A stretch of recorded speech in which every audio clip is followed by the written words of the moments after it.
Apa ya persyaratannya ya nikah ya? Apa nikah lewat kiai aja ya? Dana buat nikah berapa ya? Son berapa ya? Bingung saya.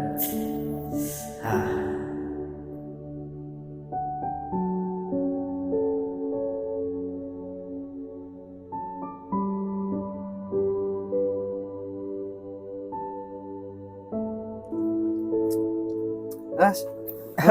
Kenapa mas kok kelihatannya pusing banget gitu? Lah, kenapa ke bawah ini? Ya, mas. Anjir?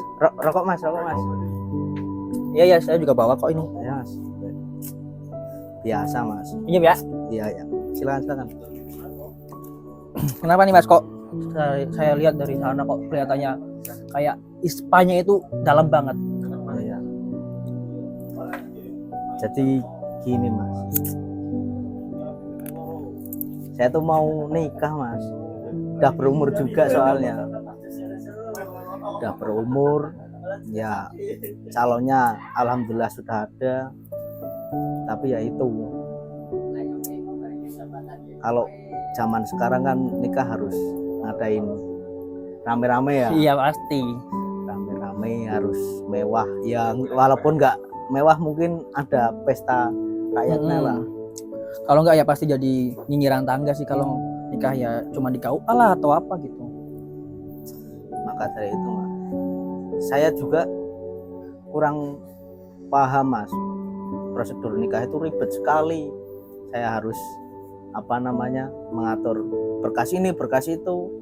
Kalau menurutnya sampean mas ini, kalau menurutnya sampean baiknya saya nikah di KUA apa nikah sama kiai aja mas?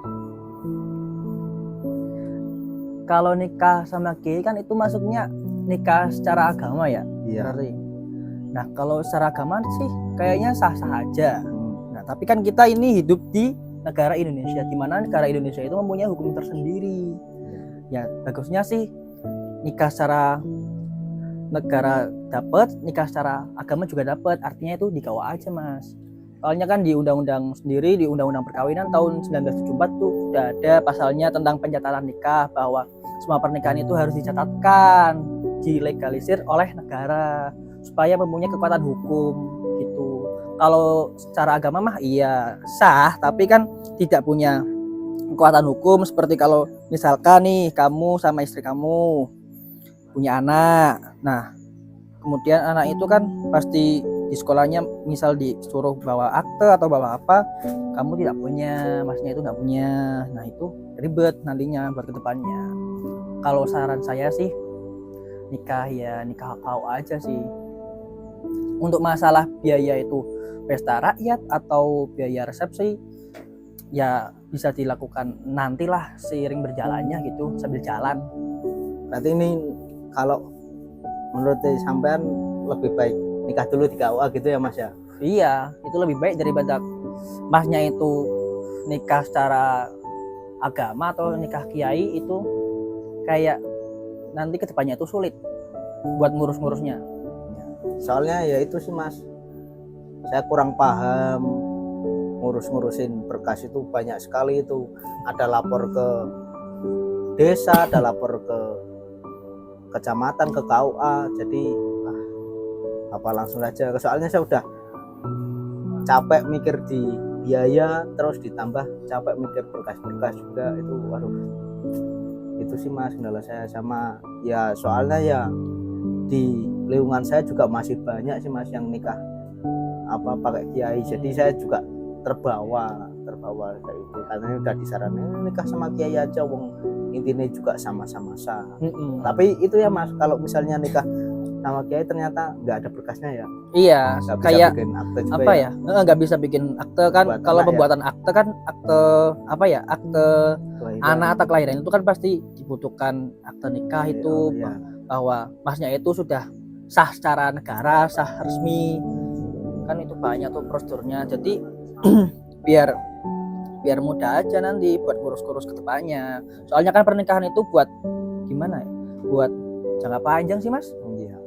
Masalah nikah itu bukan masalah nikah sudah sah, bukan masalah itu, tapi untuk kedepannya anak-anak masnya gimana, terus mau misal kalau mau ngurus pendaftaran haji itu kan juga pasti membutuhkan, kalau masnya ingin naik haji sama sama istri masnya itu, nah itu apa sudah sah belum atau ada buku nikahnya enggak. Kalau menurut aku sih di KUA aja Ya, untuk masalah resepsi atau pesta rakyat sambil jalan lah, sambil jalan dipikirkan bareng-bareng itu sama istri mas. ya udah mas. Makasih mas, ini tercerahkan saya sebelum saya ngambil apa namanya langkah yang salah. Oh, iya, Iya. dipandang apa ya, agama ya sah-sah aja sih, malah banyak tuh nikah secara kiai, nikah secara nikah siri lah, tapi kan itu kontroversial. Iya. Gak baik lah bahasanya itu, ya nggak melarang tapi mandornya itu lebih banyak mas.